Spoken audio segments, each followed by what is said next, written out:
Ya, shalom teman-teman yang ada di YouTube. Ada ribuan.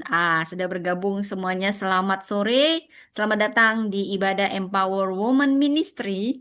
Dan hari ini ada pengajaran di hari kedua mengenai kepemimpinan Kristen, saudara. Jadi saya memberi seperti mata kuliah, tapi lebih diringkaskan, saudara ya. Ya kurang lebih 1 jam ke depan ya, kita akan fokus pada pengajaran dibentuk sebelum dipercaya. Mari kita bersatu di dalam doa. Bapa Surgawi, hambamu hanya alatmu, hambamu siap memberitakan firmanmu, urapi, penuhi dengan roh Allah, Roh Kudus ambil alih, sembunyikan di balik kuasa salibmu, penuh dengan urapan, penuh dengan hikmat, kepasihan dalam memberi pengajaran, sehingga dengan bahasa yang sangat sederhana, persis sama seperti yang kau ingini, membuat kami memahami. Roh Kudus, kau juga jamah setiap hati kami membuka hati kami, biar ini menjadi seperti tanah yang subur. Berfirmanlah Tuhan, dan kami patahkan segala kuasa yang coba menghalangi pemberitaan firman Allah, segala benteng-benteng keakuhan manusia, dihancurkan oleh kuasa darah Yesus. Berkati jaringan internet, wifi, dan semua yang kami perlukan, elektronik yang kami gunakan. Tuhan berkati, tutup bungkus dengan darah Kristus. Di dalam nama Tuhan Yesus kami berdoa. Amin. Selamat sore semua teman-teman yang ada di YouTube, di Zoom ada ratusan, di YouTube ada ribuan, dan tentu teman-teman yang selalu setia di TikTok, saudara. Apa kabar semuanya? Sehat, saudara? Saya berdoa semuanya dalam keadaan sehat. Saya bisa melihat wajah-wajah yang penuh semangat, ya, para pemimpin, great leaders. Ya, saudara, saya dosen kepemimpinan dan khotbah-khotbah ini pengajaran terkait dengan kepemimpinan, saudara. Pemimpin bukan tentang posisi, tapi ini tentang panggilan dan pembentukan, saudara. Kita semua adalah pemimpin, saudara ya. Jadi bersyukurlah ada momen ini, saudara, karena Anda tidak perlu kuliah, Anda pun dapat saya diberkati dan saya mau membagikannya cuma-cuma lewat online ini, saudara ya. Baik, saudara. Hari ini yang kemarin hari yang pertama, sekarang hari yang kedua. Jadi 5 hari ini saya akan memberi topik-topik kepemimpinan dan saat ini judulnya dibentuk sebelum dipercaya. Dibentuk sebelum dipercaya. Bagaimana jadi pemimpin yang dapat dipercayai Allah? Allah tidak hanya mencari orang yang mampu memimpin, dia membentuk pribadi yang dapat dipercaya. Bagaimana dia dapat dipercaya memakai pengaruh, kemampuannya, dan kuasa serupa dengan Kristus. Wow. Jadi Allah tidak pernah hanya mau mencari orang yang mampu memimpin, dia membentuk setiap kita jadi pribadi yang dapat dipercaya agar kita memakai pengaruh, kemampuan kita, kuasa kita serupa dengan Kristus. Kita akan memakai teks utama, siapkan pensil Anda, jadi ini strategic leading, saudara ya. Siapa yang dipercaya? Apakah Anda orang yang dipercaya? Dari wajah Anda saya tahu Anda orang yang dipercaya. Karena itu Anda akan stay di sini untuk mendengarkan bagaimana dibentuk sebelum dipercaya. Kita baca dari Markus 10 ayat 42 sampai 45. Dicatat, saudara. Anda boleh catat. Kemudian nanti ini teks utama hari ini dan juga dari Mazmur 78 ayat 72.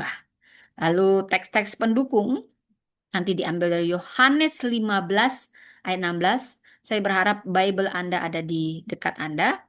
Kemudian dari Yosua 1 ayat 1 sampai 9, 1 Samuel 16 ayat 7, Yohanes 21 ayat 5. Kemudian Yohanes 21 ayat 15 sampai 19.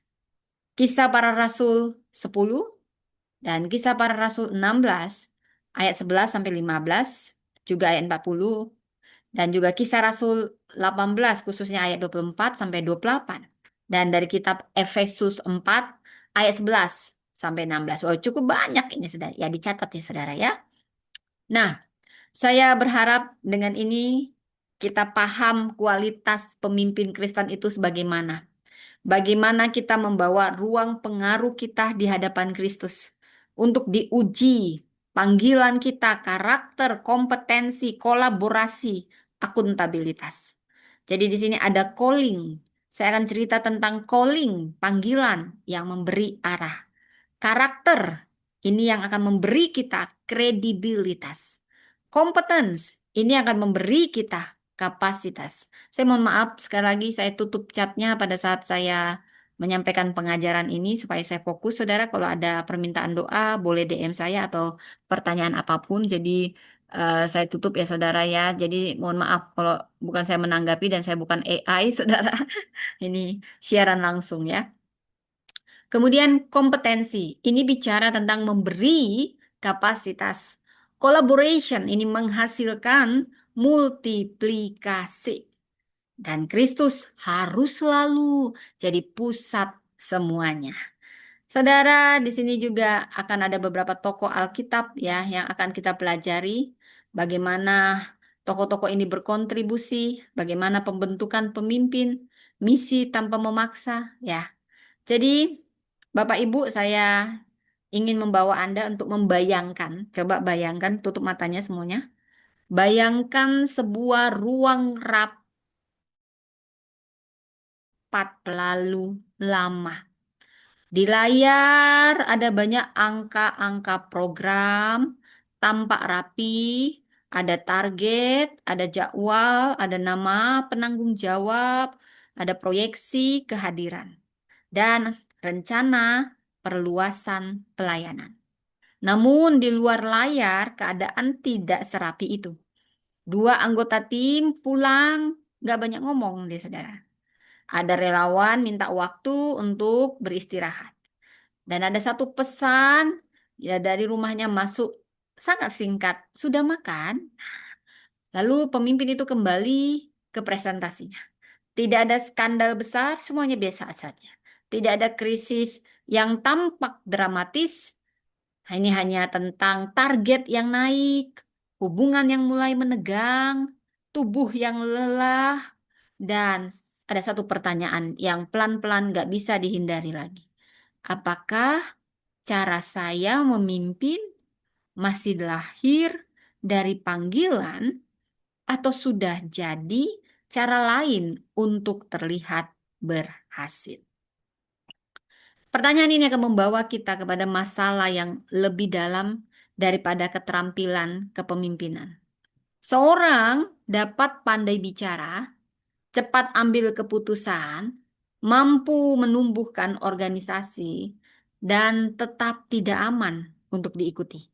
Sebuah pelayanan bisa aja berkembang, saudara. Secara angka, mungkin angkanya makin melejit, tinggi, angka-angka-angka. Tapi orang di dalamnya bukannya berkembang, justru mengecil secara jiwa.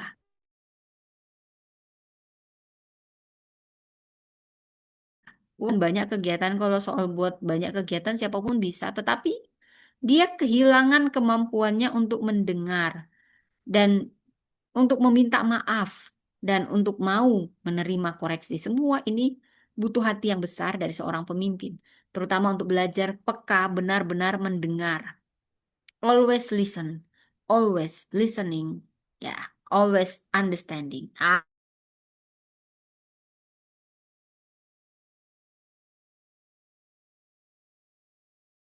Itu berhasil dan ternyata dapat dipercaya. Ini beda ya saudara ya. Kalau kita membaca 1 Korintus 4 ayat 2, Paulus menegaskan bahwa yang dituntut dari seorang penata layanan ialah kesetiaan. Penata layanan bukan pemilik. Dia mengelola sesuatu yang bukan miliknya. Injil, waktu, sumber daya, kepercayaan, dan manusia yang berharga di hadapan Allah. Karena itu, saudara, ukuran kepemimpinan Kristen ini bukan hanya hasil yang dapat dipamerkan, tapi kesetiaan yang dapat diperiksa. Apakah prosesnya benar?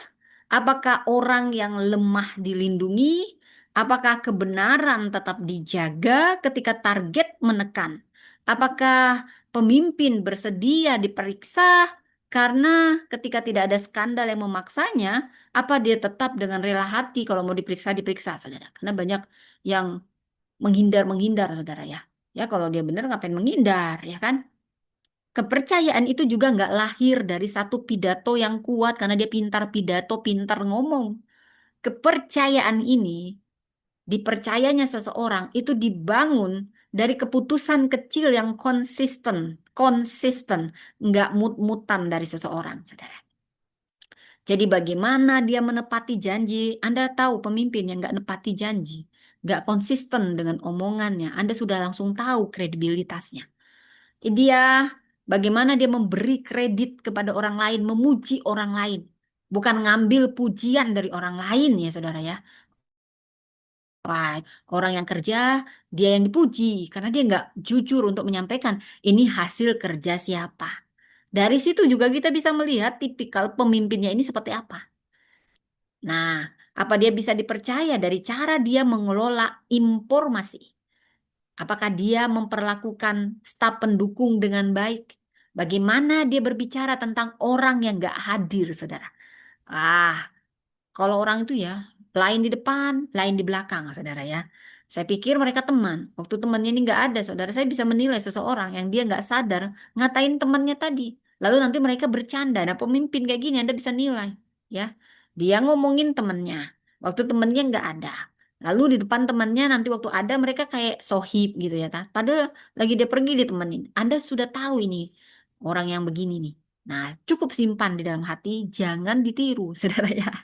Ya, dan berarti Anda tahu kalau temannya sendiri dikatainya tinggal kita itu tinggal tunggu giliran. Nah, karena itu hati-hati, waspada ya. Jadi bagaimana juga dia berespon ketika dia terbukti salah. Nah, orang hanya orang yang berhati besar yang bisa ngaku salah, saudara. Ya, itu butuh hati besar. Apalagi kalau udah makin tinggi gengsinya, saudara ya. Tapi di sini Anda bisa menilai seseorang ini bisa dipercaya atau tidak. Dia suka ngelak-ngelak atau dia langsung cepet minta maaf kalau salah. Nah, seringkali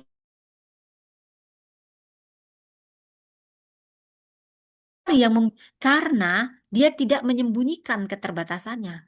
Kalau dia bilang ya, ya, tidak, tidak, nggak banyak manipulasi. Kalau dia bilang ya saya mampunya segini, tapi saya mau belajar. Dia ngaku keterbatasannya. Dia nggak manipulasi ketidakpastian. Dan dia tidak pakai posisi untuk menghindari percaya. Karena itu malam ini pertanyaannya, sore ini saudara, bukan hanya apakah saya mampu memimpin, tapi pertanyaannya lebih dalam, apakah saya telah menjadi pribadi yang dapat dipercaya untuk memakai pengaruh, kuasa, manusia, dan sumber daya yang titipkan. Saudara, kalau kita masuk lebih dalam Markus 10, ini memberi kita pintu masuk yang sangat tajam. Yakobus dan Yohanes meminta tempat terhormat di sebelah Yesus. Murid-murid lain menjadi marah, tetapi kemarahan mereka belum tentu lahir karena mereka sudah memahami jalan salib. Mungkin mereka juga menginginkan tempat yang sama. Yesus memanggil mereka dan menunjukkan dua imajinasi tentang kuasa. Jadi ya murid-murid ini juga nggak ngerti. Ada perbedaan antara kepemimpinan Kristen dan sekuler, kepemimpinan dunia. Jauh banget bedanya dan sangat kontradiksi, saudara. Jadi Yesus memanggil dan menunjukkan dua imajinasi tentang kuasa. Para penguasa bangsa-bangsa memakai kuasa untuk menguasai. Tetapi janganlah demikian di antara kamu. Di dalam kerajaan Allah, kebesaran tidak bergerak naik untuk mengumpulkan kehormatan. Kebesaran bergerak turun untuk melayani. Dan Yesus tidak berhenti pada teori. Dia berkata bahwa anak manusia datang bukan untuk dilayani, melainkan untuk melayani dan memberikan nyawanya bagi banyak orang. Saudara, inilah yang menjadi pusat khotbah ini, saudara. Kepemimpinan Kristen tidak dimulai dari kursi, panggung, gelar, atau pengikut. Kepemimpinan Kristen lahir dari panggilan Allah, dibentuk oleh karakter Kristus diperlengkapi melalui kompetensi yang bertanggung jawab dan menghasilkan kolaborasi yang membuat orang lain bertumbuh. Calling akan memberi arah. Karakter ini memberi kredibilitas. Competence, apa itu competence? Ini yang memberi kapasitas. Calling, panggilan dari arah. Ini yang memberi kita tujuan hidup kita. Tapi karakter kita inilah yang menunjukkan kredibilitas, kejujuran kita, konsistensi kita, disiplin kita. Dan competence, ini keahlian kita di bidang kita, inilah yang memberi kita kapasitas. Sehingga kita dicari dengan keahlian kita. Dan ingat ini kita perlu collaboration. Ini kolaborasi kerjasama, kan hanya dengan cara ini ada multiplikasi. Namun ingat, semuanya pusatnya adalah Yesus. You are the center of life. Ya, jadi malam ini kita akan melihat dan belajar dari 4, bahkan 5, saya kasih 5, saudara. Yosua, Daud, Petrus, Priskila, dan Lydia. Mereka bukan 5 tokoh sempurna yang kita salin tanpa berpikir, saudara.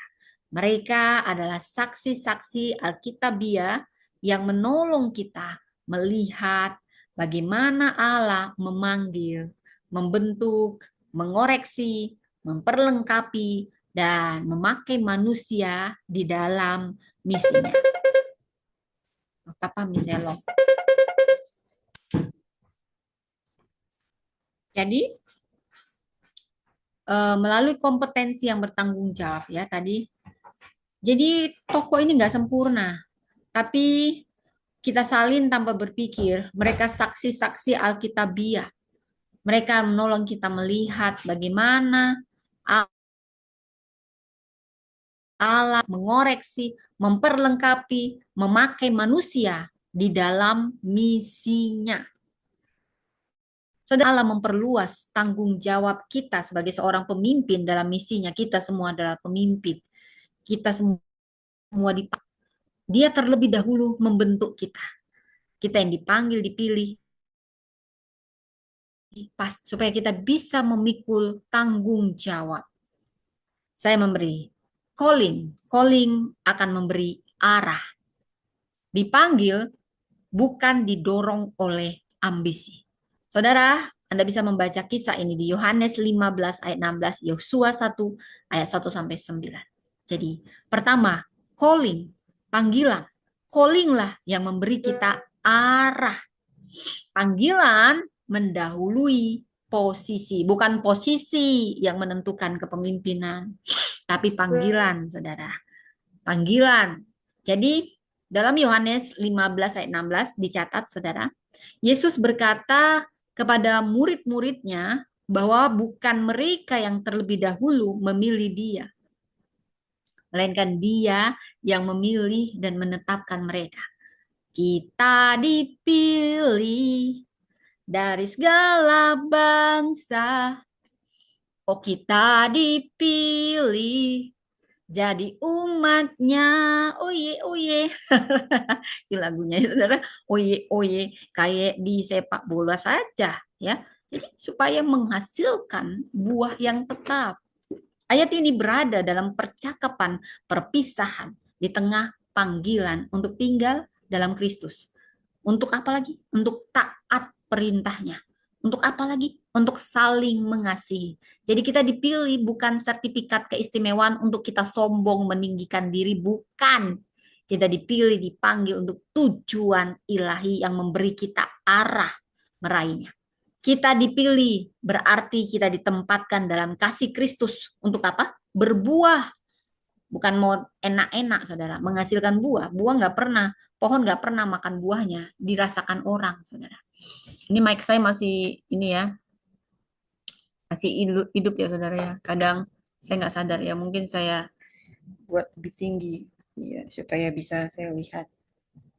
Ya, sebentar. Nah, biar bisa saya lihat ya. Oke. Ya. Soalnya kadang saya lupa nih, saudara. Saya mohon maaf ya, saya ingatkan lagi. Selama saya ini chatnya saya tutup ya, supaya saya bisa. Ya, Anda yang kalau keberatan dengan ibadah-ibadah Kristen di TikTok, ya nggak usah jelek-jelekin orang Kristen. Nambah dosa lu, ya. Nanti lu berurusan sama Tuhan, ya. Jadi kita lanjut. Tujuannya untuk berbuah, yang tentunya untuk memuliakan nama Tuhan, bukan kita, saudara. Jadi, dan juga untuk memberkati orang lain. Panggilan Kristen ini bukan perasaan religius, bukan lu yang ngerasa-ngerasa gitu ya. Tapi ini bukan perasaan religius yang membuat kita itu kebal terhadap pertanyaan. Panggilan bukan hak otomatis atas jabatan, bukan. Panggilan bukan alasan untuk kita mengabaikan keluarga, mengabaikan tubuh kesehatan kita, mengabaikan kompetensi, komunitas, atau batas etis, bukan.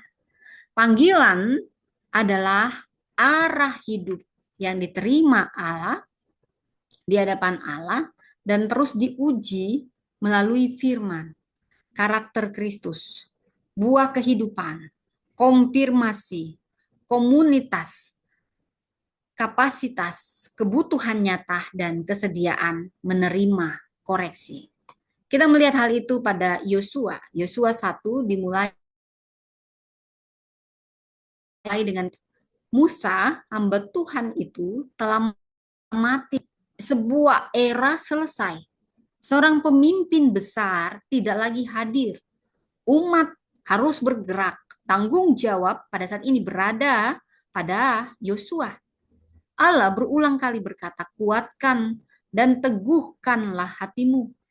Tapi keberanian Yosua tidak pernah dilepaskan dari ketaatan. Dia tidak dipanggil jadi keras, impulsif, atau memaksakan diri. Keberaniannya diikat pada penyertaan Allah dan kepada Taurat. Direnungkan, dijaga, dilakukan. Dengan kata lain, kekuatan Yosua bukan terutama kekuatan kepribadian. Kekuatan Yosua adalah keberanian tetap setia ketika dia harus melanjutkan tanggung jawab yang lebih besar daripada dirinya. Saudara, Yosua juga tidak dipanggil menciptakan misi baru agar namanya berbeda dari Musa, bukan, nggak perlu kayak gitu. Ya, kita juga nggak usah buat-buat baru supaya mau tampil beda. Ya, pokoknya sesuai yang dipanggil Tuhan. Dia dipanggil untuk melanjutkan maksud Allah. Pemimpin baru sering tergoda mengganti segala sesuatu agar terlihat membawa pembaruan. Ada program yang memang harus dihentikan. Ada struktur yang perlu diperbaiki. Ada bahasa yang perlu diperbaharui. Tapi pembaruan yang sehat tidak dimulai dari kebutuhan pemimpin membuktikan dirinya. Pembaharuan dimulai dari pertanyaan.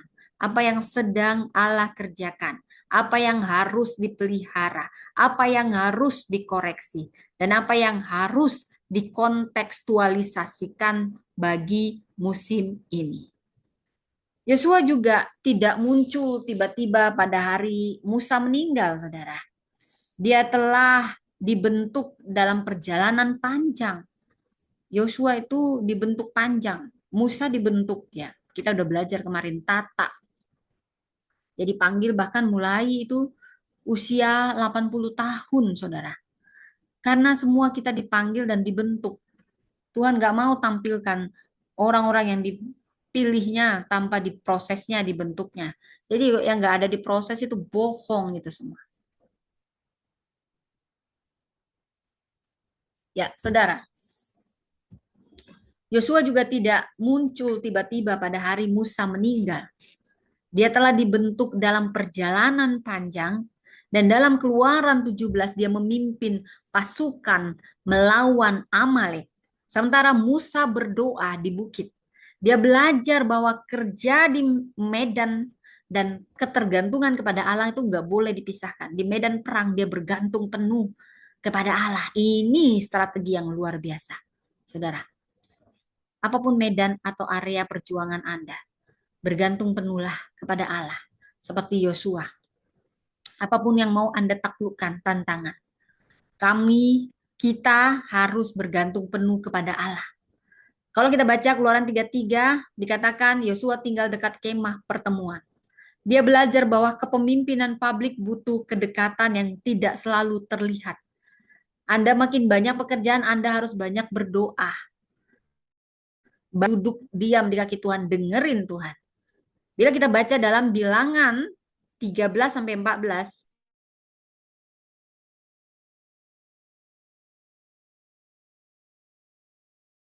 banyak tidak selalu sama dengan suara benar. Bila kita membaca dalam Bilangan 27, dia diteguhkan di depan umat.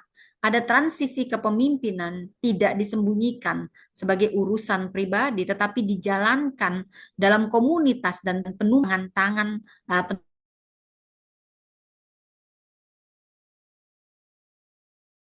penumpang cari penerus ketika masa transisi sudah hampir tiba.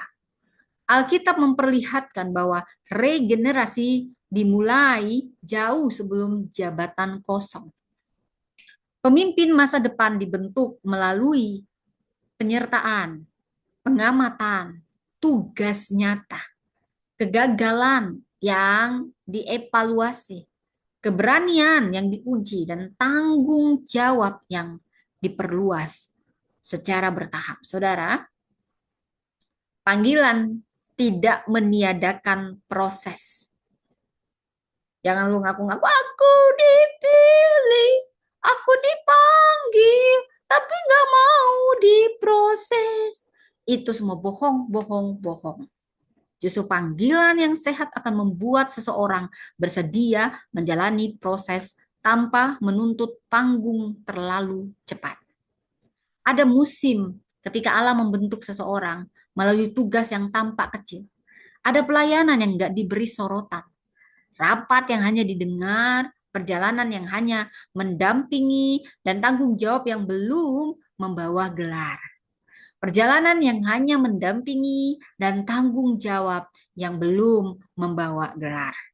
Namun seringkali di ruang itulah karakter dan kapasitas disiapkan.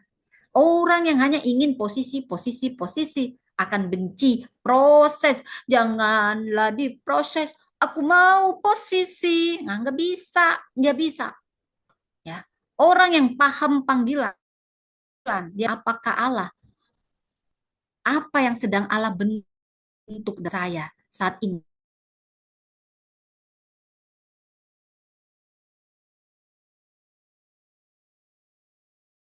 Ini banget sebenarnya. Pokoknya musim ini nggak ada yang tetap. Tapi pertanyaannya, Tuhan bukan ubah situasiku, tapi ubah aku untuk paham apa yang sedang kau bentuk untuk tiap perubahan. Nah, kalau gitu itu beda pasti, saudara. Paham yang namanya proses dan panggilan. Saudara, narasi penaklukan dalam kitab Yosua tidak dipindahkan menjadi mandat gereja untuk menaklukkan orang atau wilayah melalui kekerasan. Gereja mengikuti Kristus melalui kesaksian, pelayanan, kasih, kebenaran, dan pemuridan. Dan yang kita ambil dari formasi Yosua adalah kesinambungan visi. Bagaimana visi dilanjutkan terus-menerus. Dan keberaniannya tunduk kepada firman Allah. Bukan takut pada manusia, takut pada Tuhan. Tunduk pada firman. Dan dia siap menerima transisi, tiap perubahan. Dan dia punya kesetiaan menjalankan mandat tanpa membangun kerajaan pribadi.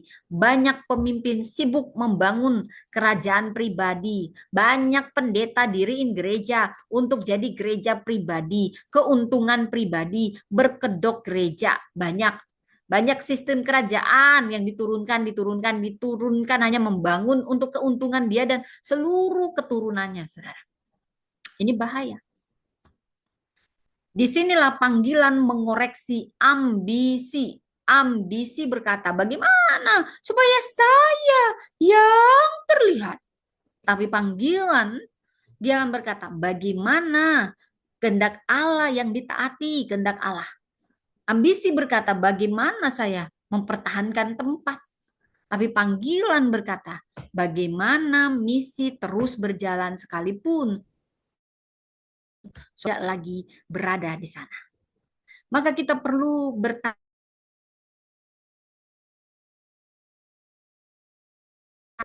panggilan kita masih hidup. Bila nama kita tidak disebut, apakah kita masih bersedia melayani? Bila gagasan lain lebih baik, apakah kita mampu mendukungnya? Bila Allah meminta kita melanjutkan sesuatu yang bukan kita yang mulai, apakah kita mau setia? Pemimpin Kristen tidak pertama-tama kejar posisi, tapi mengejar ketaatan. Jabatan itu jadi wadah tanggung jawab, tapi panggilanlah yang menata cara jabatan itu dipakai. Pemimpin Kristen tidak pertama-tama kejar posisi, ingat, tapi kejar ketaatan kepada Tuhan. Ini namanya memenuhi panggilan. Yang kedua, poinnya, karakter. Hanya karakter yang memberi seorang pemimpin, yang memberi kita semua kredibilitas. Saudara, karisma bisa menarik perhatian, terpesona, tetapi karakterlah yang menentukan apakah pengaruh itu akan aman atau tidak. Jangan hanya terpesona dengan bungkusnya, saudara. Dan di sini yang kita pahami, hanya karakter kita yang bisa memberi kredibilitas. Karisma mungkin, jatuh cinta pandang pertama, bagus, langsung menarik perhatian. Tapi karakter yang menentukan apakah orang akan terus suka sama pengaruh kita, apakah pengaruh kita tetap aman atau tidak. Wah, itu karakter, saudara. Kita akan mengacu pada kisahnya Samuel. Dia datang ke rumahnya bapaknya Daud, Isai, untuk mengurapi raja. Dia melihat Eliab yang tegap, abangnya, wow hebat sekali, ini ganteng banget, penuh urapan. Dia langsung terkesan, pasti ini penampilannya meyakinkan. Tapi Tuhan mengoreksi cara pandang Samuel. Manusia melihat yang di depan mata. Tapi aku melihat hati. Jadi ini bukan sekedar perasaan lembut. Hati menunjuk kepada pusat orientasi hidup. Apa yang dicintai, ditakuti, dikejar, ditaati seseorang. Allah memilih Daud saat dia belum memiliki tahta. Namun pemilihan itu tidak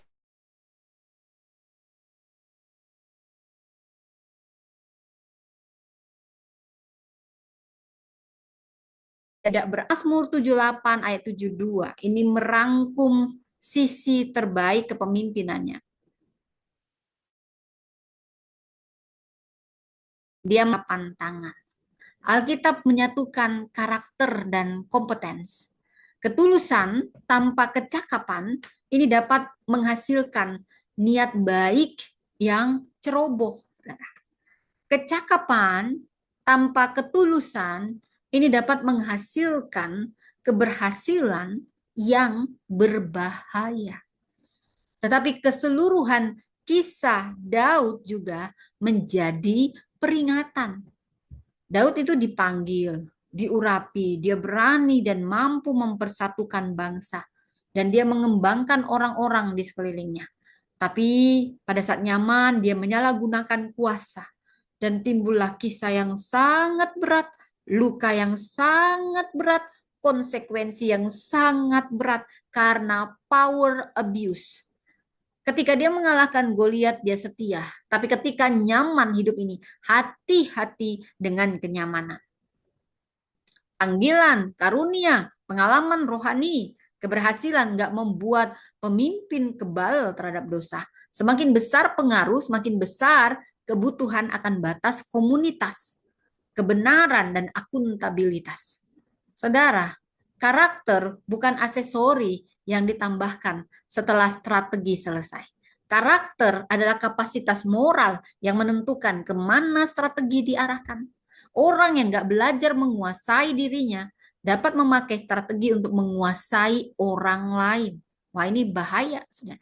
Orang yang nggak sanggup menerima koreksi, Dia dapat memakai PC sebagai perlindungan ego. Orang memakai bahasa panggilan untuk membenarkan kebutuhan akan pengakuan. Saudara, karakter paling jelas bukan ketika lampu panggung menyala, semua orang melihat kita, kita ada di atas panggung. Tapi ketika tidak ada yang melihat, disitulah aslinya karakter kita. Ketika target gagal, ada kegagalan dalam hidup. Ketika orang lain yang menerima pujian bukannya kita. Ketika kita justru dikritik, banyak kritik datang. Karaktermu akan kelihatan. Ketika keputusan yang benar merugikan kepentingan pribadi. Dan ketika seorang pemimpin memiliki cukup kuasa untuk menyembunyikan kesalahan. Disinilah spiritual formation menjadi sangat penting.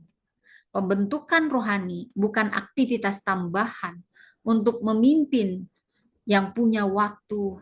Ini adalah proses Roh Kudus membentuk seluruh pribadi melalui firman, doa, penyembahan, komunitas, pengakuan dosa, ketaatan, keheningan, pelayanan, penderitaan. Juga istirahat dan koreksi. Saat tekanan datang, kita sering tidak bertindak berdasarkan slogan yang kita tahu, saudara. Tapi kita yang sudah lama terbentuk, semuanya tersingkap. Krisis tidak membentuk kita, tapi mengungkapkan siapa kita. Nah, Galatia 5 menyebut buah roh. Buah roh apa aja? Kasih, sukacita, damai sejahtera, kesabaran, kemurahan, kebaikan, kesetiaan.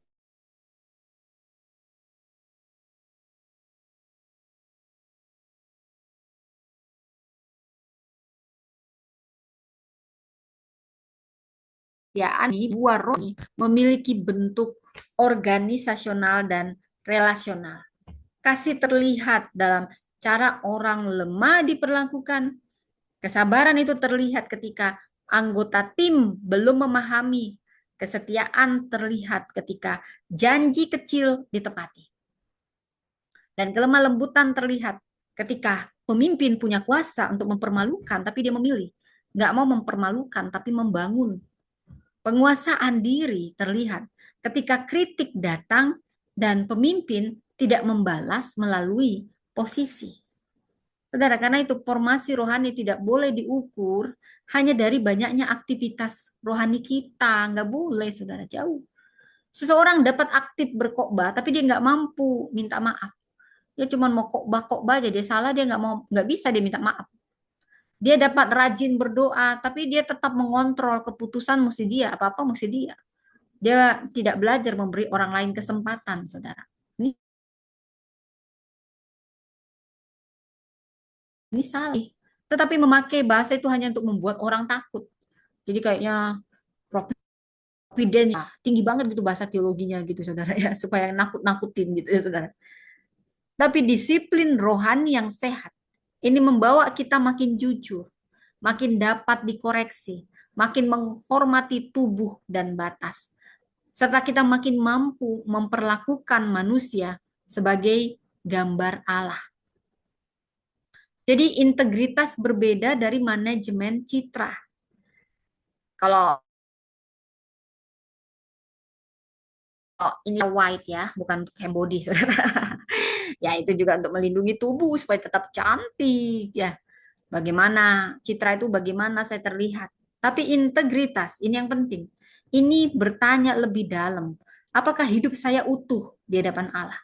Citra berusaha memastikan orang lain tidak mengetahui kelemahan. Integritas bersedia membawa kelemahan ke dalam terang yang aman, menerima pertolongan, dan membuat perubahan. Citra dapat dibangun cepat dengan apa? Komunikasi.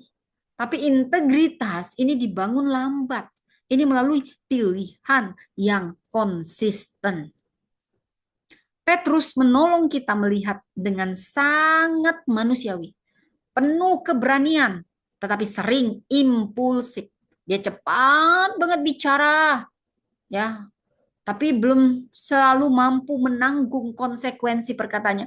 Tuhan, aku jangan ngomong gitu. Nggak ada yang membunuhmu, aku akan bunuh siapa yang berusaha membunuhmu, gitu, saudara ya. Cepat ngomong, gitu ya. Dia pernah janji, bersumpah sama Yesus, aku akan tetap setia, tapi 3 kali dia menyangkal Yesus. Impulsif, saudara. Itu maknanya impulsif. Saudara, kegagalan itu nggak kecil. Injil tidak menutupi agar tokoh utama tampak rapi. Namun dalam Yohanes 21, saudara, ini masih nyala ya. Ini tidak membiarkan kegagalan jadi kata terakhir. Akhir katanya dipegang oleh Tuhan. Yesus bangkit, dia menjumpai Petrus yang 3 kali pernah menyangkalnya, justru 3 kali dia menyatakan kasihnya. Dia menggemakan luka 3 kali penyangkalannya. Yesus tidak memulihkan citra Petrus dengan mengatakan bahwa kegagalannya tidak penting. Dia membawa Petrus kembali kepada pusat, ya, center ya. Kalau saya kadang kita pakai Google Map ini, saudara, lagi bekerja untuk kasih Google, peta, kita kadang harus balikkan lagi, dia kayak morat marit gitu loh. Harusnya belok kanan, dia taruh belok kiri. Nah, di tengah itu ada notifikasi back to center. Itu kira-kira Yesus membuat Petrus supaya kembali lagi ke pusat. Apakah engkau mengasihi aku? Sampai 3 kali. Sampai Yesus menanyakan ini, pertanyaannya sama. Petrus, apakah kau mengasihi aku? Ya Tuhan, aku mengasihimu. Petrus, apakah kau mengasihi aku? Dia bingung. Ya Tuhan, aku mengasihimu. Petrus, apakah kau mengasihi aku? Yesus sedang mengingatkan, kau 3 kali menyangkal aku, Petrus. Cepat kali kau ngomong, kau bilang kau mau setia. Cepat kali kau ngomong, aku nanti yang tolong kau, Yesus. Tapi 3 kali kau sangkal aku. Tidak kau akui aku di depan prajurit. Tidak kau akui aku di depan mereka. Tapi Yesus tetap membalikkan pusat dari Petrus. 3 kali dia bertanya, Petrus, apakah kau mengasihi aku? Karena dia sedang mau membuat kita kembali pada senternya. Kasih itu dihubungkan dengan tanggung jawab. Gembalakanlah domba-dombaku. Ketiga kalinya Petrus mau menangis.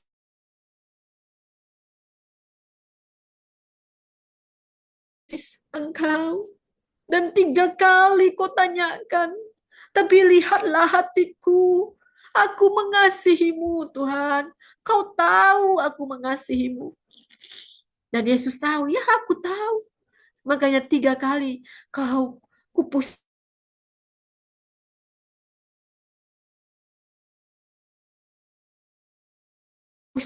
Saudara, yang pegang kata akhirnya adalah Tuhan. Kita mungkin pernah gagal, kita mungkin impulsif, kita bilang, Tuhan aku mengasihimu. Tapi ketika tertekan, kita menyangkal Yesus. Tapi Yesus tidak pernah menyangkal kita.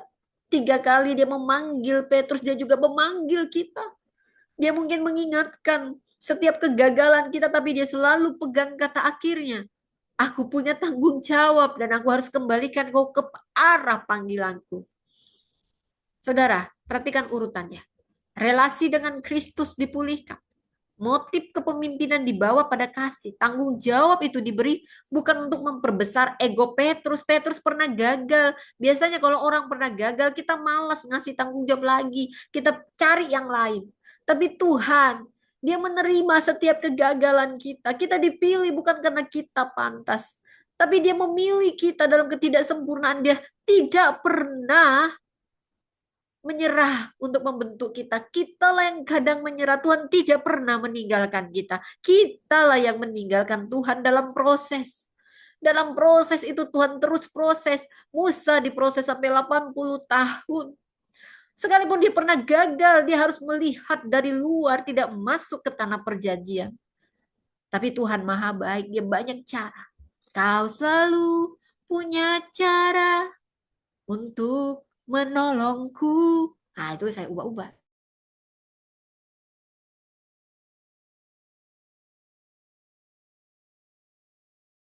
katanya. Kalau dengar itu, ketika saya mentok, saudara, ketika saya gagal, saya bilang, Tuhan kok nggak pernah gagal, walau aku gagal. Aku mau kembali lagi. Saudara, mungkin saudara pernah gagal, tapi Tuhan tidak pernah menyerah dengan kita. Sama seperti Petrus yang 3 kali menyangkal Yesus. Dia malu ketika Yesus disiksa. Dia cari aman, saudara. Mulutnya cepat kali ngomong. Aku akan setia Tuhan. Aku mau setia. Mungkin Anda pernah gagal dan merasa gagal, lalu Anda menyerah, sudah ya Tuhan. Aku nggak pantas, tapi Tuhan bilang, anakku, siapa bilang kamu nggak pantas? Saya yang pegang kata akhirnya. Mau ya nak diproses lagi? Mau ya? Saudara, orang yang kita layani bukan milik kita. Itu milik Tuhan. Kita hanya alat. Kita dikasih tanggung jawab bukan untuk kita ini sok-sokan. Itu saudara. Gereja bukan miliknya pemimpin. Gerejamu itu bukan milik kamu. Itu milik Tuhan. Orang yang kita layani milik Tuhan. Kisah Petrus juga mengajarkan adaptive leadership. Menyesuaikan. Dalam Kisah Rasul 2, orang yang pernah takut mengakui Yesus kini berdiri bersaksi karena kuasa Roh Kudus. Tapi keberanian baru tidak berarti proses pembentukannya selesai. Dalam Kisah Rasul 10, dia harus membiarkan Allah mengoreksi batas-batas lama dalam pemahamannya. Dia belajar bahwa Allah sedang membuka pintu Injil bagi bangsa-bangsa lain. Bahkan kemudian sebagaimana terlihat dalam Galatia 2, Petrus masih dapat bersikap tidak konsisten dan perlu teguran. Allah tidak pernah menyerah. Alkitab tidak bangun mitos bahwa pemimpin rohani yang dipakai besar nggak perlu lagi dikoreksi. Ini udah lama nih. Sudah lama jadi gembala sidang yang hebat sekali, nggak perlu dikoreksi. Apalagi kamu yang koreksi, ha? Anak ingusan mau koreksi saya. Saya ini gembala besar. Tidak, saudara. Kadang yang mengoreksi dipakai Tuhan. Seperti Bileam dikoreksi. Pakai keledai yang mengoreksi. Dia pukul-pukul keledainya. Tuhan pakai untuk bicara sama Bileam. Dia sedang menghindari malaikat maut. Saya itu dia salah, saudara. Jangan remehkan orang-orang yang mungkin Anda anggap tidak sekaliber dengan Anda. Istri Anda, suami Anda, anak Anda, tetangga Anda, murid Anda, semuanya. Pemimpin adaptif bukan yang mengganti kebenaran agar disukai. Oh, yang penting saya disukai. Yang penting disukai. Saudara, pemimpin adaptif, orang yang rendah hati, mengakui metode, asumsi, pembacaannya terhadap konteks itu perlu diperbarui di bawah pimpinan Allah. Dia mampu membedakan antara inti Injil yang gak boleh diubah dengan pelayanan yang harus terus belajar. Dia tidak menyebut semua perubahan sebagai kompromi. Tetapi tidak juga menyebut semua kebaruan sebagai kemajuan. Dia uji perubahan berdasarkan firman, buah, martabat manusia, dan arah misi.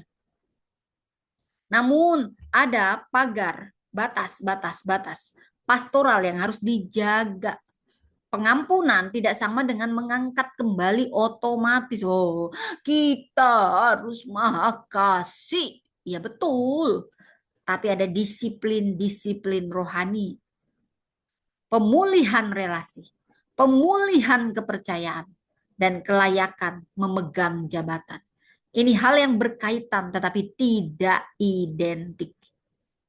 Dalam kasus kegagalan pemimpin saat ini, gereja perlu mempertimbangkan kebenaran, waktu, buah, pertobatan, dampak kepada korban, perlindungan pihak rentan, akuntabilitas, dan kelayakan tugas.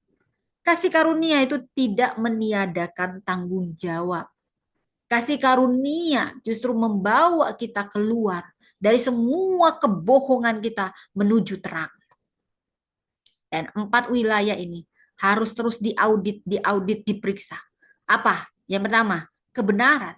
Apakah saya berkata benar, benar, benar, termasuk ketika kebenaran merugikan saya.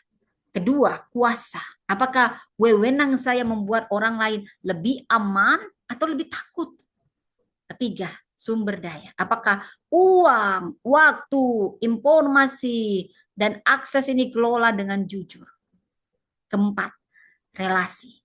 Bagaimana saya memperlakukan orang yang nggak dapat naikkan posisi saya? Ini orang nggak ada guna. Nih, saya mau bergaul sama yang ada gunanya aja sama saya. Saudara, kalau Anda cuma mikir untung rugi ya. Jauh dari ketulusan, saudara. Ketulusan dan kesetiaan kiranya mengawal aku. Saudara, kita bisa salah. Kita terus diproses. Tapi satu hal, tetaplah setia dalam proses itu, saudara. Tetaplah tulus dengan setiap orang. Jangan pikirin cuman angka, rugi, untung. Anda gak pikirin wajah-wajah yang sedang berusaha. Seperti Anda juga diberi Tuhan kesempatan, beri orang kesempatan. Seperti Anda juga diberi Tuhan karunia, diberi Tuhan banyak hal. Perlakukan orang sebagaimana kita ingin diperlakukan. Walaupun itu orang gak pernah beri kita keuntungan. Mungkin dia juga malah memanfaatkan kita, saudara. Ya itu juga kita harus disiplin diri, jangan on juga, saudara ya. Ya on ya. Kasar banget ibu dosen, ya saya ganti dengan sedikit stupid. Itu juga kasar, baiklah. Terserah. Ya oke. Okay. Jadi kita masuk lebih dalam. Saat kebenaran merugikan saya. Kedua, kuasa. Apakah wewenang saya membuat orang lain lebih aman atau lebih takut? Saat kita berkuasa, orang ketakutan nggak sama kita? Karena kita ini orangnya nyebelin gitu ya. Ketiga, apakah sumber daya, misalnya uang kita, waktu kita, informasi, akses yang kita kelola itu jujur, saudara. Ketiga, keempat ya, relasi. Bagaimana saya memperlakukan orang, ya, yang nggak bisa naikkan posisi saya. Jangan kau cuma jadi penjilat. Oh, ini bagus ini gaul sama dia ya. Ada untungnya. Aduh, ini nggak ada untungnya. Ini ada untung rugi, untung rugi. Nah, tuluslah sama-sama orang. Perlakukan setiap orang sebagaimana kamu ingin diperlakukan. Lihat wajahnya. Bukan seputar angka, untung, rugi, untung, rugi, untung, rugi, untung. Itu saya buat-buat lagunya. Muncul aja tiba-tiba gitu, saudara. Jadi, apakah orang-orang merasa aman menyampaikan keberatan kepada kita? Apakah kita mampu minta maaf tanpa memberi penjelasan panjang untuk menyelamatkan citra kita? Apakah ada jarak antara diri saya di mimbar, di ruang rapat, di media sosial, dan di rumah? Siapa yang benar-benar boleh berkata kepada saya? Bagaimana cara kita memimpin? Apakah mulai melukai orang? Saudara, karisma dapat membuka pintu, tetapi kompetensi ini yang akan memperluas pengaruh. Karakter ini yang menentukan apakah orang yang masuk melalui pintu itu akan dipelihara atau dipakai. Karakter yang membuat kita bertahan di puncak. Jadi panggilan dan karunia tidak membuat pemimpin kebal terhadap penyalahgunaan kuasa. Semakin besar pengaruh, semakin besar kebutuhan akan akuntabilitas. Apa itu akuntabilitas? Dapat dipercaya semuanya. Dapat dipertanggungjawabkan benar. Saudara, kompetensi memberi kapasitas. Kompetens ini memberi kapasitas. Hati yang baik harus disertai kemampuan yang terus dibentuk. Saudara, di lingkungan pelayanan kadang kita berkata yang penting hatinya baik, hati yang baik, hati yang tulus. Nah, itu lain lagi. Hati yang baik memang penting, tapi ketulusan tidak menghapus kebutuhan. Kebutuhan akan pengetahuan, keterampilan, ketelitian, dan kemampuan belajar. Pemimpin tulus, tapi nggak mau belajar ini tetap melukai orang. Karena keputusannya akan ceroboh, makanya belajar. Nggak tulus aja, makanya bilang. Tulus seperti merpati, cerdik seperti ular. Tapi bukan berarti ular, bukan berarti manipulasi, bukan itu maksudnya. Kesalehan bukan alasan untuk bekerja tanpa persiapan. Aku orang saleh. Nggak usah lah ya dipersiapkan, kan aku baik. Ya nggak mungkin. Ya, karena justru tugas ini adalah titipan Tuhan. Kita dipanggil untuk mengembangkan kemampuan sebagai bentuk penata layanan. Kompetensi juga berarti kita mampu membedakan jenis masalah.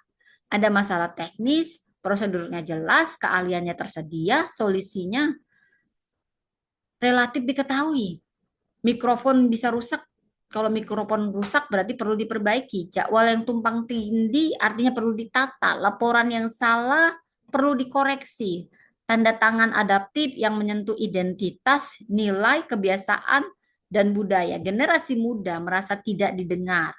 Perempuan diminta bekerja tetapi tidak dipercaya akan mengambil keputusan. Gereja banyak program, tapi hilang budaya pemuritan.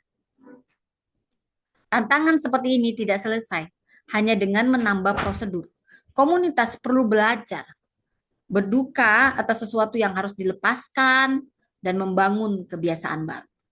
Pemimpin yang nggak mampu membedakan keduanya akan sering memberi solusi teknis bagi luka adaptif. Dia menambah acara saat masalahnya adalah tentang kepercayaan.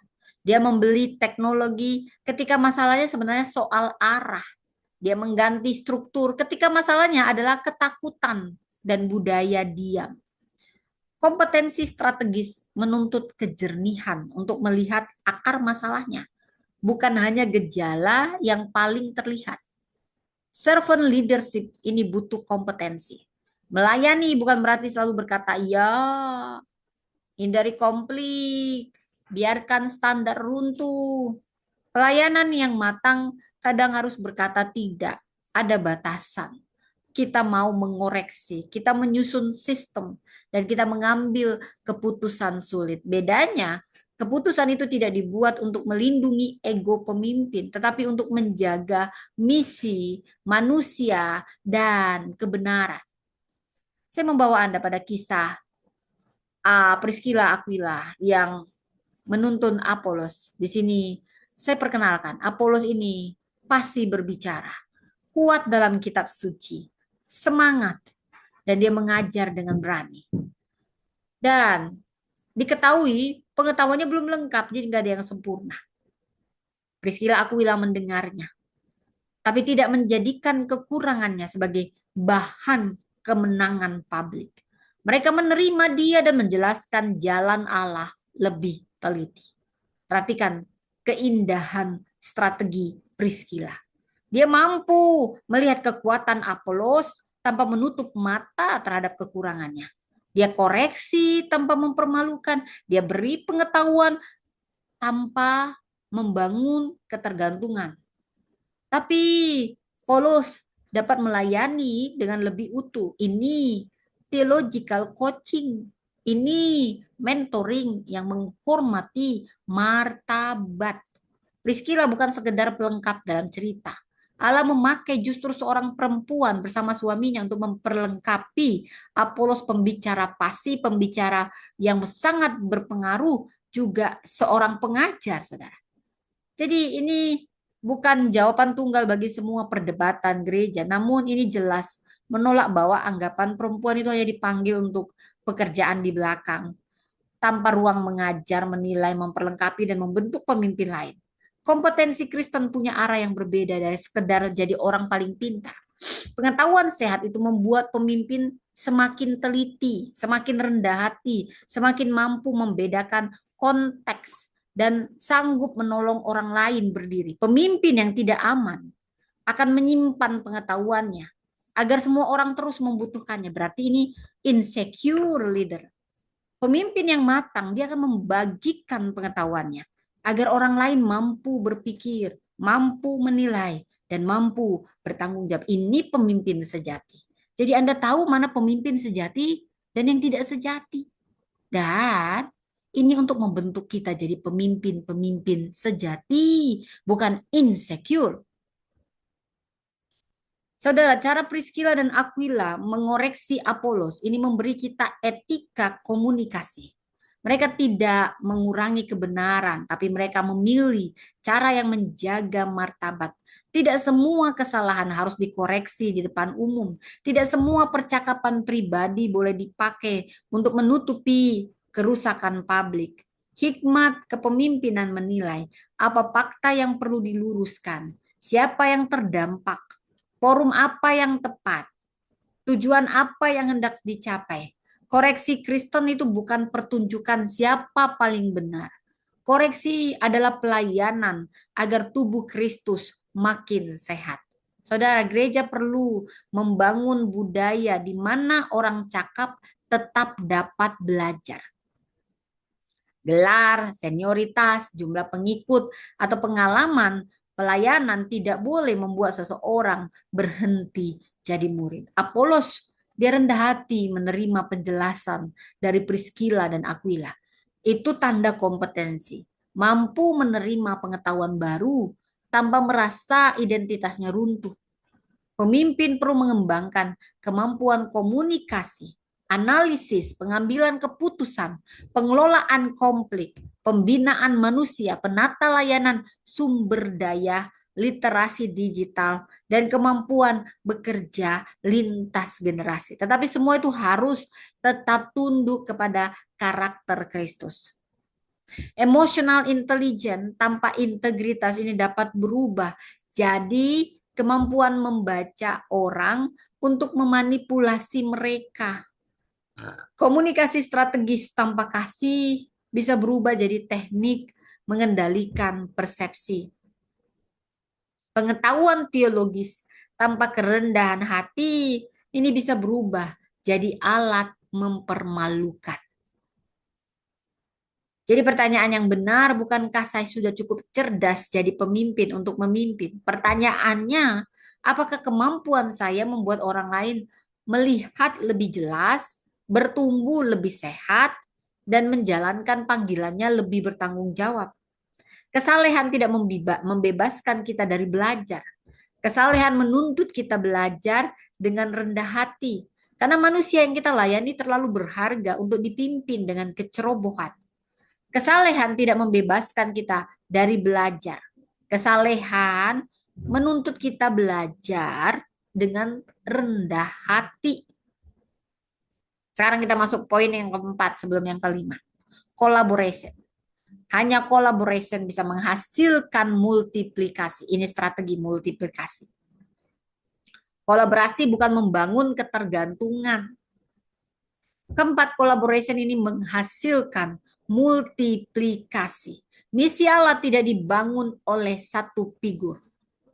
Dalam Efesus 4 menyatakan bahwa Kristus memberikan pemimpin-pemimpin kepada gereja untuk memperlengkapi orang-orang kudus bagi pekerjaan, pelayanan, dan pembangunan tubuh Kristus. Tujuannya bukan agar satu orang melakukan semuanya, tujuannya adalah kedewasaan bersama. Seluruh tubuh bertumbuh, membangun dirinya dalam kasih saat setiap bagian bekerja sesuai fungsinya.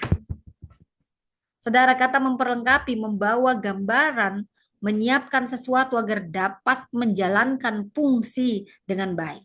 Pemimpin bukanlah pusat semua pelayanan. Pemimpin menolong tubuh menemukan. Kita ini tubuh Kristus, terdiri dari banyak anggota. Jadi pemimpin ini kepala, ini yang menentukan semuanya untuk menemukan, mengembangkan, dan memakai karunia. Pemimpin menolong tubuh, menemukan, mengembangkan, membimbing, membuka akses, memberi umpan balik, dan menciptakan struktur agar orang lain melayani dengan bertanggung jawab. Saudara, bertahun-tahun semua keputusan harus menunggu satu figur. Artinya organisasi ini memang pemimpinnya kuat, tapi dia belum tentu mempunyai tubuh yang dewasa. Kolaborasi bukan hanya sekedar slogan semua orang setuju. Tubuh memiliki fungsi berbeda. Dan perbedaan dapat menimbulkan ketegangan. Karena itu strategi collaboration butuh kejelasan tujuan, peran, wewenang, informasi, cara menyelesaikan konflik, dan akuntabilitas. Kerjasama tanpa kejelasan ini jadi kebingungan. Kejelasan tanpa kepercayaan ini hanya birokrasi. Kolaborasi sehat butuh keduanya. Mengoreksi model kepemimpinan yang mengukur keberhasilan dari seberapa orang bergantung kepada pemimpin. Pemimpin yang sehat nggak berkata, tanpa saya semuanya berhenti.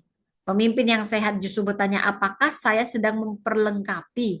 Siapa yang sedang saya beri ruang? Apakah tubuh Kristus semakin mampu melayani ketika saya tidak berada di pusat? Lydia, dia memberi kita gambaran indah. Dalam Kisah Rasul 16 menyebutnya penjual kain ungu dari Tiatira. Dia punya potensi, sumber daya, rumah, dan jaringan. Namun urutan narasinya harus diperhatikan. Tuhan membuka hatinya, lalu Lydia membuka rumahnya. Pusat kisahnya bukan kelayakan seorang perempuan. Pusatnya adalah karya Allah yang menyentuh hati dan mengubah cara sumber daya dipakai. Lydia muncul di tengah titik strategi dalam kisah misi Paulus. Filipi ini kota penting Makedonia. Jadi di situ biasanya tepi sungai Filipi banyak komunitas mendengar Injil. Tuhan membuka hati Lydia. Dia perempuan businesswoman. Dan dia ketika dicelikkan matanya, dia buat rumahnya jadi ruang awal bagi komunitas percaya. Dia tunjukkan bahwa strategi misi Allah sering bergerak melalui orang dan ruang yang tidak selalu dianggap sebagai pusat oleh kebudayaan. Rumah bisa kita jadikan infrastruktur kerajaan Allah. Profesi bisa menjadi jembatan. Jaringan, yaitu relasi kita ini bisa jadi tempat Injil berakar. Rumah Lydia ini jadi tempat persekutuan, penguatan bagi komunitas Kristen di Filipi. Ini menunjukkan marketplace leadership, profesi, ruang, relasi, dan sumber daya ini menjadi infrastruktur misi. Pelayanan tidak hanya berlangsung melalui mimbar, saudara. Pelayanan juga berlangsung melalui rumah yang dibuka, usaha yang dikelola jujur, jaringan yang dipakai untuk kebaikan, dan meja kerja yang ditundukkan kepada panggilan, saudara. Namun keramat tamahan tidak berarti hidup tanpa pintu. Kisah Lydia bukan perintah agar setiap pengusaha atau perempuan membuka rumah tanpa batas dan menanggung semua beban pelayanan. Penata layanan yang sehat tetap butuh hikmat, keamanan, ritme keluarga, dan akuntabilitas. Gereja nggak boleh melihat profesional Kristen itu hanya sebagai donatur, donor, dokter, guru, ahli hukum, pengusaha, konselor, ahli teknologi, pekerja sosial, komunikator, semua ini bagian tubuh Kristus dengan pengetahuan dan panggilan yang perlu diintegrasikan ke dalam misi. Ya, saudara. Jadi hal yang sama juga berlaku. Paul udah belajar. Paul, matikan, belajar musik. Paul, maaf ya saudara, anak saya. Ya, kehadiran simbolis bukan kolaborasi. Kolaborasi ini menuntut tujuan bersama, peran yang jelas, kontribusi yang bermakna, mekanisme keputusan, ruang menyampaikan keberatan, dan pembagian pengakuan. Kita belajar missional leadership. Ini yang mendorong kita ingat kenapa gereja perlu kolaborasi. Kolaborasi sangat penting. Gereja tempat satu figur ini hanya membangun pengikut pribadi. Tapi gereja diutus ambil bagian dalam misi Allah. Misi lebih besar dari satu orang. Kita butuh karunia yang beragam, pengalaman yang berbeda, kemitraan lintas ruang. Pemimpin misioner nggak ngomong gini, oh bagaimana ya semua orang tuh bantu program saya aja. Ini nggak bener kayak gini. Dia bertanya bagaimana setiap orang menjalankan bagiannya dalam apa yang Allah sedang kerjakan. Stakeholder leadership ini, ya saudara, Ini berarti mendengar mereka yang akan terkena dampak keputusan. Kita tidak seharusnya merancang pelayanan generasi muda tanpa mendengar generasi muda ini. Kita buat kebijakan itu, terutama bagi perempuan, kita harus undang perempuan yang terdampak. Kita nggak seharusnya menyusun pelayanan untuk kelompok rentan hanya dari sudut pandang kita yang punya kuasa. Tapi kita harus belajar mendengar, bukan berarti setiap usulan diterima, tapi dengar dulu. Tiap orang jangan diperlakukan jadi objek dari strategi, dan kita nggak pernah mempertimbangkan wajah-wajah mereka. Tanya pada diri kita, apakah orang di sekitar kita makin bertumbuh atau bergantung? Apakah banyak perempuan mengerjakan pelayanan atau nggak punya suara dalam setiap keputusan? Apakah generasi muda hanya dipakai untuk musik dan media, tapi nggak dipercaya ikut merancang masa depan gereja? Apakah profesional hanya dicari saat organisasi butuh dana? Apakah gereja mampu bekerja sama dengan pihak lain tanpa harus menempatkan namanya sebagai pusat? Pemimpin strategis tidak buat orang makin kecil agar dirinya makin besar. Dia memperlengkapi orang lain sampai mereka mampu berdiri, memimpin, dan melayani dengan matang. Pemimpin strategis tidak membuat orang lain makin kecil, ingat itu. Agar dirinya yang terlihat besar. Tapi dia memperlengkapi orang lain sampai mereka mampu berdiri. Saudara, Kristus adalah bentuk kepemimpinan. Kita baca dari Markus 10 ayat 45, hamba yang memberikan diri. Saudara, 4 unsur tadi, ini bukan formula untuk menyelamatkan diri. Kita menjadi pemimpin yang layak bukan karena kita berhasil ya, dengan ambisi-ambisi, tapi kita itu sudah berhasil memenuhi daftar calling, karakter, kompetens, dan kolaborasi dengan kekuatan sendiri. Pusat kepemimpinan Kristen bukan metode. Pusatnya adalah Kristus.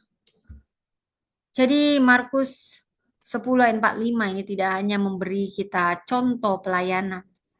Yesus berkata bahwa anak manusia memberikan nyawanya sebagai tebusan bagi banyak orang. Ini adalah bahasa penebusan. Kita nggak bisa meniru karya penebusan Kristus. Hanya Dia yang bisa menyerahkan dirinya bagi keselamatan kita. Jadi servant leadership dipisahkan dari karya penebusan Kristus. Dia mudah berubah jadi teknik manajemen yang membuat orang tampak rendah hati. Injil itu bergerak lebih dalam. Yesus sang Raja harus lebih dulu. Dia terlebih dahulu menunjukkan teladan melayani orang berdosa yang nggak bisa menyelamatkan dirinya. Karena kita lebih dahulu dilayani, diampuni, dipulihkan Kristus. Kita nggak perlu memakai kepemimpinan kita untuk membuktikan nilai diri. Identitas kita tidak dibangun dari jabatan kita. Kita nggak harus memeras pengakuan dari orang yang dipimpin. Kita bebas mengakui keterbatasan, membagikan kehormatan, meminta maaf, dan mempersiapkan penerus. Karena hidup kita aman dalam anugerah Tuhan.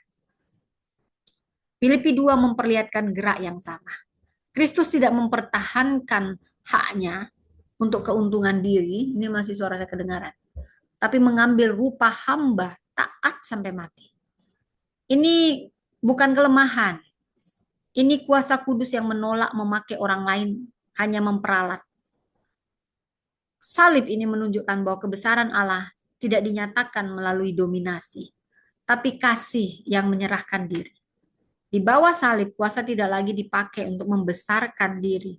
Kemampuan tidak lagi dipakai untuk membuat orang bergantung. Posisi tidak lagi dipertahankan sebagai hak. Kebenaran tidak lagi dipisahkan dari kasih. Pemimpin belajar memberi diri tanpa menjadikan penghancuran diri sebagai kebajikan. Melayani tanpa membiarkan ketidakadilan. Dan mengambil keputusan sulit tanpa menghapus martabat manusia. Kristus tidak memakai manusia sebagai tangga menuju kemuliaannya. Dia yang turun, mengambil rupa hamba, memberi diri. Karena itu pertanyaan terpenting bukan seberapa besar pengaruh saya, tapi apakah cara saya memakai pengaruh membuat karakter Kristus semakin terlihat. Di bawah salib, kepemimpinan berhenti menjadi cara membesarkan diri dan menjadi jalan kita untuk memberikan diri. Maka kita perlu meresponnya dengan audit panggilan dan pengaruh. Kita bawa satu keputusan nyata ke hadapan Tuhan, saudara. Sebelum kita berdoa, mari kita bawa kepemimpinan kita ke hadapan Tuhan. Jangan mulai dengan mengaudit pemimpin lain. Mulailah dari satu keputusan, satu relasi, atau satu ruang pengaruh yang sungguh ada di depan kita. Mungkin malam ini kita nggak memegang jabatan formal, namun setiap orang hidup dalam ruang pengaruh. Ada anak yang belajar dari nada suara kita. Ada rekan yang jadi berani atau takut karena cara kita merespon. Ada anggota tim yang tahu apakah kejujuran aman. Ada keputusan keluarga, pekerjaan, pelayanan, komunitas yang dipengaruhi oleh kehadiran kita. Karena itu panggilan dapat jadi untuk menjadi dipercaya bukan hanya bagi pendeta dan ketua organisasi, ini panggilan bagi setiap kita, setiap orang ya yang kata pilihan dan kebiasaannya menyentuh hidup orang lain. Saudara, mari diam sejenak. Bukan untuk menyusun jawaban yang rohani, tapi memberi ruang bagi Roh Kudus menyiapkan apa yang perlu dibentuk. Tanya, apakah panggilan kita sedang diuji? Apakah saya memimpin dari ketaatan atau kebutuhan untuk diakui? Apakah moral yang sedang diperbesar oleh keputusan saya? Nilai kerajaan Allah apa yang harus menjaga pilihan itu? Siapa yang perlu saya lihat sebagai gambar Allah? Bukan sebagai fungsi, angka, donor, staf, alat. Langkah kecil apa yang harus saya lakukan dalam 7 hari? Kompromi, integritas, apa yang harus dihentikan sebelum jadi budaya? Siapa yang lebih aman bertumbuh? Diperlengkapi karena kepemimpinan saya. Siapa yang boleh negur saya? Ini harus diteruskan 5 tahun. Narasi warisan apa yang saya tinggalkan? Mungkin tindakan pertama bukan program baru, tapi minta maaf. Adakan percakapan, mendengar tanpa bela diri. Akui bahwa seseorang telah diberi tanggung jawab. Kita harus mengakui tanpa kewenangan ya, tanggung jawab aja. Kita perlu belajar keterampilan yang selama ini mungkin kita abaikan. Kita mungkin harus mengundang perempuan, pemimpin muda, profesional masuk ke meja keputusan. Bukan sebagai simbol, tapi mitra. Kita mungkin perlu berkata kepada seorang mentor, saya butuh seorang mentor yang bisa menegur saya.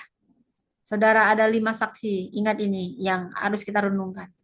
Yosua mengajarkan kita untuk melanjutkan maksud Allah tanpa membangun ego.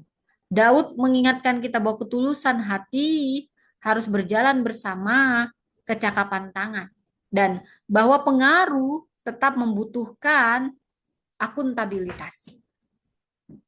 Petrus menunjukkan bahwa kegagalan yang dibawa kepada Kristus ini dapat menjadi ruang pertobatan dan pembentukan. Sedangkan kegagalan yang ditutupi menjadi bahaya bagi komunitas. Dan Priscilla menunjukkan bahwa pengetahuan yang matang itu enggak mempermalukan orang. Ya, tapi memperlengkapi. Dari Lydia kita belajar, saat Tuhan membuka hati, rumah, profesi, jaringan, sumber daya itu semua bisa dipakai untuk ruang misi. Jadi ini yang dibawa pulang, dipanggil bukan didorong ambisi. Dibentuk bukan hanya ditampilkan. Diperlengkapi bukan sekedar diberi jabatan. Berkolaborasi bukan bangun ketergantungan. Berpusat Kristus bukan diri sendiri. Pertanyaan terakhir malam ini. Apakah kita sudah menjadi pemimpin besar? Bukan ini ya. Bukan ini pertanyaannya. Tapi apakah kita sedang menjadi pribadi yang dapat dipercaya untuk menanggung tanggung jawab dalam misi Allah dengan hati, tangan, dan relasi yang semakin serupa Kristus? Saya memperkenalkan model panggilan. Ini berasal dari buku Kepemimpinan Panggilan Menjadi Warisan. Berfungsi sebagai refleksi, bukan pengganti Alkitab. Jadi doa, komunitas, data, tanggung jawab tetap ada. Panggilan. Pak P-nya panggilan. Apakah kita memimpin dari ketaatan atau kebutuhan untuk diakui? Arah. Arah moralnya sedang diperbesar oleh keputusan atau kebiasaan. Nilai, nilai kerajaan Allah yang bagaimana yang harus dijaga untuk memakai pengaruh atau kuasa kita. Gambar Allah, siapa yang mulai kita perlakukan sebagai fungsi, angka, donor, atau alat. Gerak, langkah setia apa yang harus kita lakukan dalam 7 hari. Integritas, di mana terdapat jarak antara publik dan privasi saya. Layanan, siapa yang jadi lebih aman, bertumbuh, atau diperlengkapi karena kita memimpin. Akuntabilitas, siapa yang sungguh boleh menegur kita tanpa takut kehilangan relasi. Narasi warisan. Bila pola ini berlanjut, cerita kepemimpinan seperti apa yang saya tinggalkan. Jadi, mari kita berdoa. Tuhan, jangan hanya memakai kami, bentuk kami. Tuhan, Engkau tidak hanya memanggil kami melakukan pekerjaan-Mu, tapi untuk tinggal dalam kasih-Mu. Karena itu bentuk kami menurut karakter-Mu. Ampuni kami kalau kejar posisi daripada kejar pembentukan. Ampuni kami ketika kompetensi membuat kami sulit dikoreksi. Pelayanan jadi panggung. Saat kami perlakukan orang hanya memperalat.